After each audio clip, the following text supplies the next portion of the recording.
Dear students, today I am discussing a topic in economics that is specifically on types of economic planning. And BA economics students in Kerala University know that this is a part of the syllabus in Kerala economy. Types of planning that comes, I think, in the last module.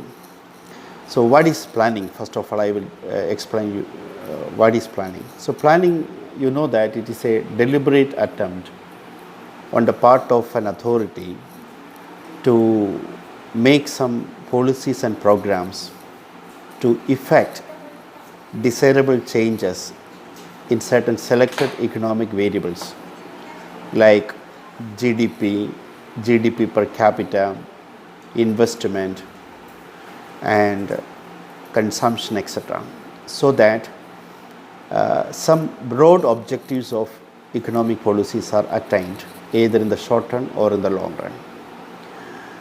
Countries adopt different types of planning process. We know that as a whole, countries could be classified under two heads. One is capitalist countries and the other is the socialist countries. And of course, there is also a mixed economy group. Planning is a general feature of socialist economies and mixed economies, but in capitalist economies we rarely see this planning process, because in capitalist economies everything is left to the market mechanism, so there is no need of a planning authority to decide the course of economic actions to be followed in capitalist economies. But quite different from that, in socialistic and mixed economies, planning is often done by the authorities to make certain desirable changes in economic outcomes. Let us come to the different types of economic planning. First, we will discuss inducement planning and directive planning. Planning by direction means a central authority directs, implements each and every economic policies, and therefore the central authority believes that if everything is left to the market and private forces, then it will have certain undesirable effects on the economy. Therefore, every attempt is taken by the governments to direct each and everything in an economy. So this is a comprehensive type of economic planning, and government attempts to identify all sectors where planning is to be done, and in accordance with that, the planning procedures are followed in directive planning. But when it comes to the inducement planning, planning by inducement, here the government or the planning authority believes that it is essential to take the private sector or the market forces along the side, and they must be allowed to incorporate with the government to create a conducive atmosphere for economic development and progress. On the basis of this understanding, in inducement planning, actually certain type of incentives or inducements are also given to the market forces and private sector, so that their participation is also ensured in the planning process. So this is a basic difference between planning by direction and planning through what is called inducement. Now let us come to the another set of planning, that is centralized planning and decentralized planning.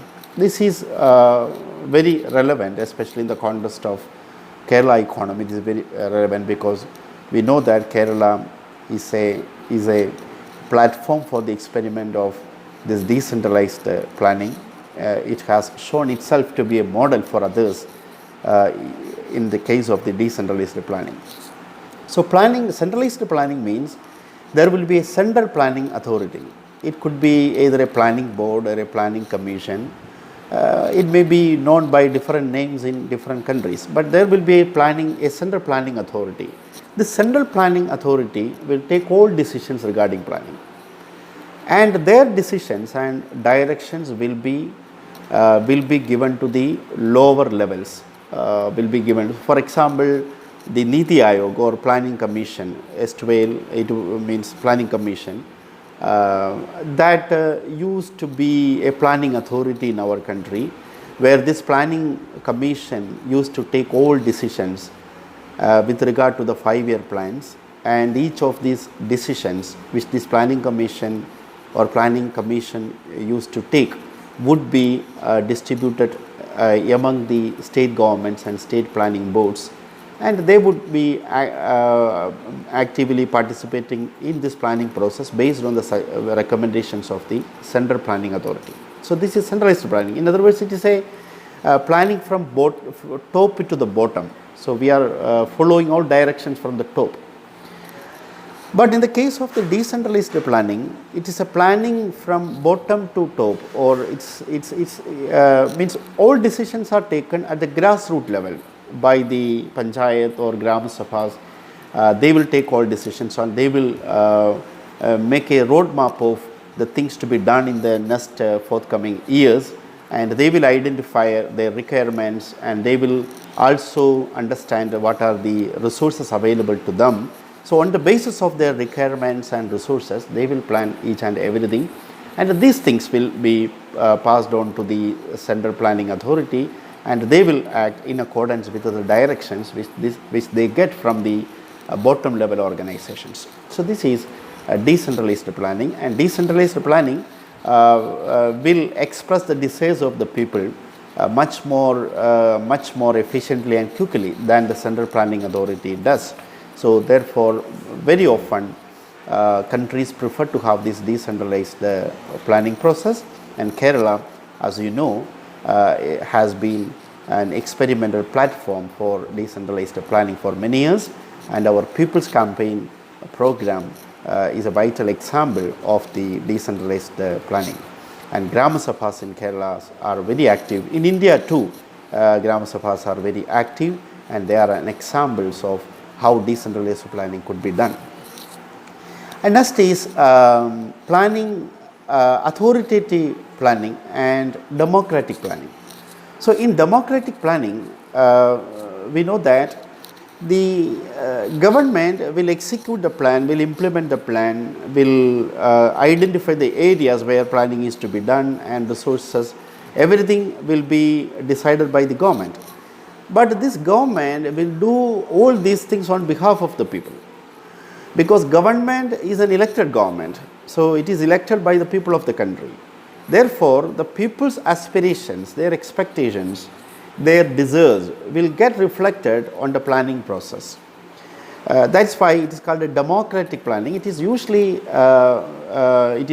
done in a democratic country like India, because here we elect our representatives, and these representatives form policies, of course based on the intention of the people whom they represent.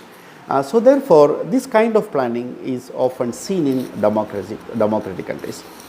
But totalitarian planning, authoritarian planning is quite different, because that is an authority in contrast to this democratic planning.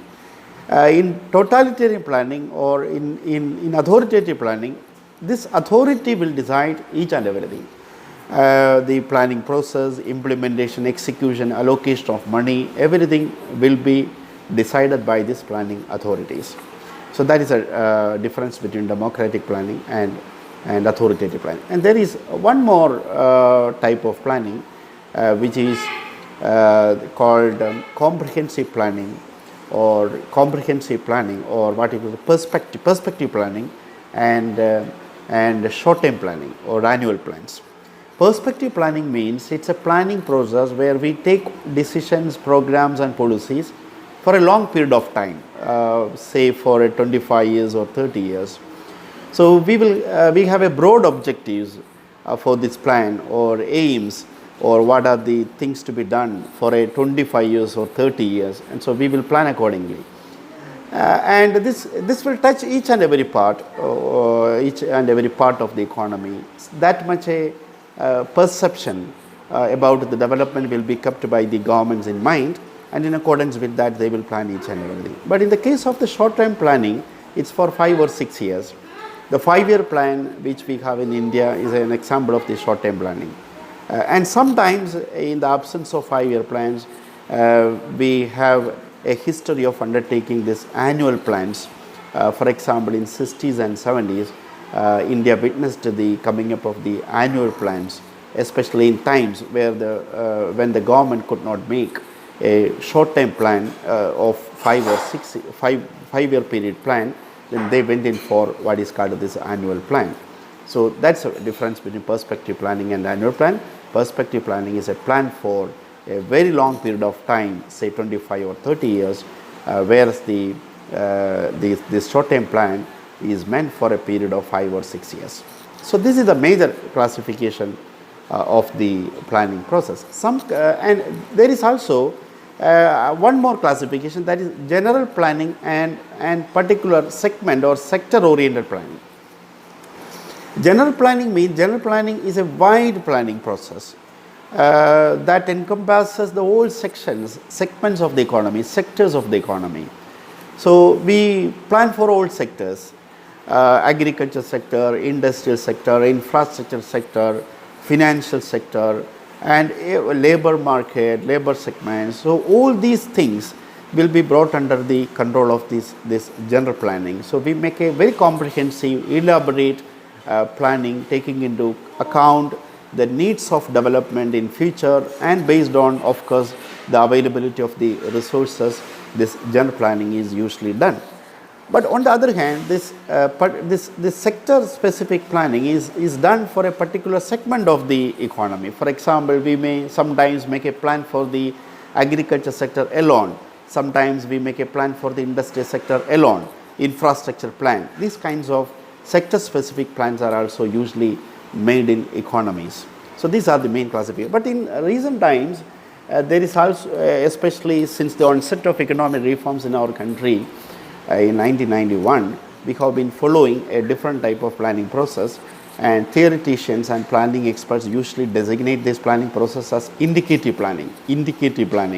And by indicative planning, we mean a process where the role of the government is limited to identify areas which deserve more and more investment.